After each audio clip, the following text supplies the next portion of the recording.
Good morning mga kabahay and welcome back po dito sa aking YouTube channel. So dito ako ngayon sa Pinmamaayo, San Jose sa may Santo Tomas, Batangas para ipakita sa inyo ang isa sa mga model unit na ino-offer nila dito sa project nyo to. So yan po nasa harapan natin. By the way, ako nga pala si Chad Ricafort, isa po ako real estate broker at nanonood po kayo ngayon ng aking house tour for Trinidad Single Attached. Okay, so si Trinidad Single Attached po ay merong minimum lot area na 125 square meter and a floor area of 84.75. So halos 85 square meter na po, no? 3 bedrooms, 3 toilet and bath. Meron siyang carport and balcony. Carport for 2 cars at meron siyang balcony, ano? Complete turnover and available through bank financing. So, itong papasukin natin ay yung kanyang dress-up model. So, unfortunately, di natin makikita kung ano itsura niya talaga. Pero may video po ako nung kanilang Rosario Townhouse para magkaroon kayo ng idea kung ano po yung itsura no, kapag tinan-over sa inyo ang mga unit dito sa Pinmamaayo. So, dito po lalabas yung link na yan. Okay, so yun po yung video ko for Rosario.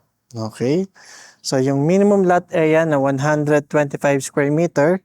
So, actually, ganyan na po siya kalaki. Okay, so ito yung pathway niya. May setback ka pa dito. So, dito medyo masikip lang yung, or maiksi pala yung setback niya. Pero pagdating dito, so ito na yung pwede kang mag-park ng mga sedan or SUV. And then dito din, ano, pwede kang mag-park ng sasakyan. So, yung kanyang 125 square meter na lote ay diretso po ito. Okay, so ikutan muna po natin yung property. So kung diretso pala, pwede ka pa rin mag-park dito, no, sa part na ito. Bali, pwede ka mag-park ng 3 sasakyan. And sa likod po, ayan po, meron ka pa rin 2 meter na setback. And meron kang provision for dirty kitchen and laundry area.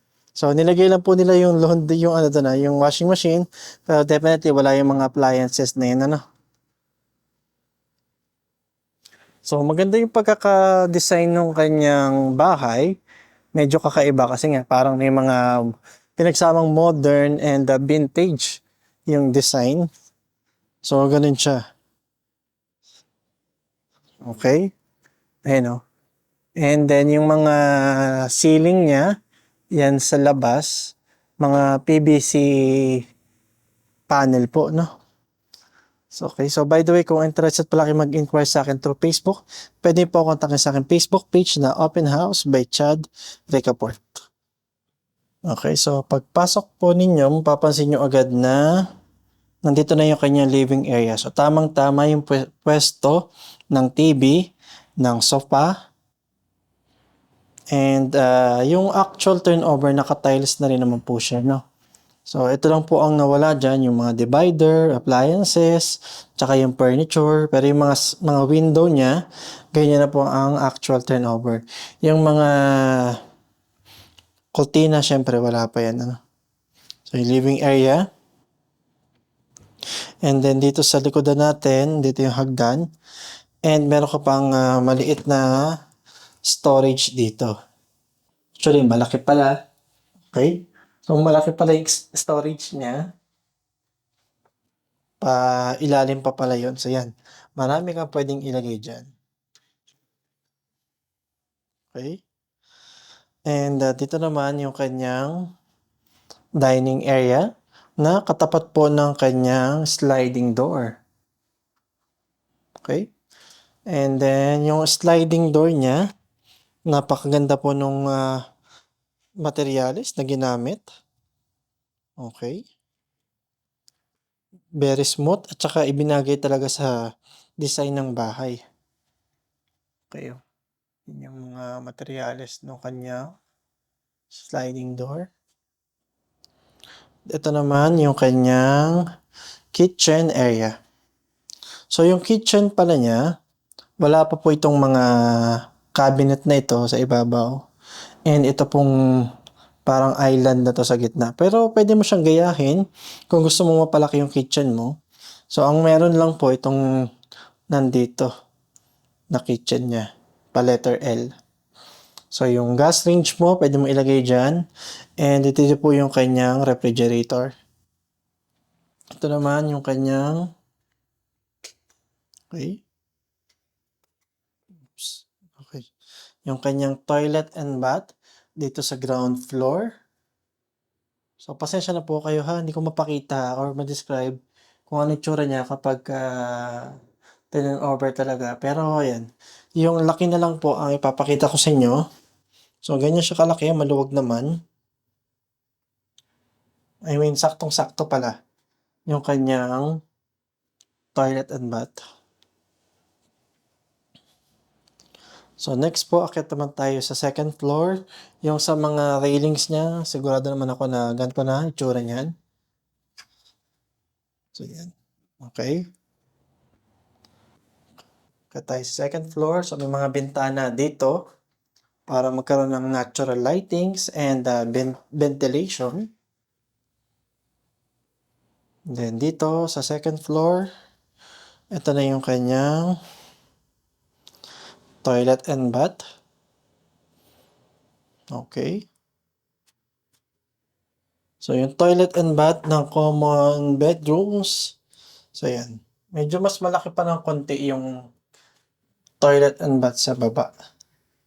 Pero si master bedroom may toilet and bath din po, no? So, may papasokin natin. So, next naman, first bedroom. Okay. So, meron kang space dito for built-in cabinet. So, maluwag yung kwarto. Yung mga pintuan ng bedroom, I think ganito talaga siya, no? So, next naman, second bedroom. So, ito maluwag din. Iba lang yung dimension niya. Pero maluwag pa rin. Pwede kang maglagay ng malaking built-in cabinet dito. Okay. So, next naman, ito naman yung kanyang master bedroom. So, sa master bedroom, syempre mas maluwag. Ang nilagay nilang kama ay queen size bed. May mga space ka pa, kabilaan para sa side table. Maganda yung mga bintana, malaki. Yan o, kabilaan meron din. And then, meron kang space dito for built-in cabinet. At pwede ka pa maglagay ng maliit na TV. O yan, pwede mo gawin table. And then, dito naman, yung exclusive toilet and bath ni master bedroom. So, yan, maluwag tong toilet and bath ni master bedroom. Okay, ang ganda ng mga, sana nga ganito siya kaganda, no? Okay, so yan. Sa maluwag lang siya. Tamang-tama yung space para sa lahat ng kwarto, tsaka doon sa toilet and bath. Ito naman, okay, solid panel wood yung pintuan. Ito naman yung access going to the balcony. So, yan. So, napakaganda rin po ng location ng project na to kasi along highway lang po ng San Jose. Malapit po sa Lipa, Batangas. Okay, so labas tayo. Pakita ko lang sa inyo yung itsura ulit ng bahay. So, hindi tayo makapagpalipad ng drone kasi bawal daw. So, masiseta tayo.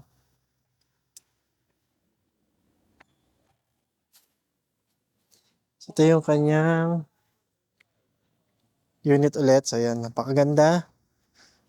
Kakaibang design. Modern pero may pagka-vintage.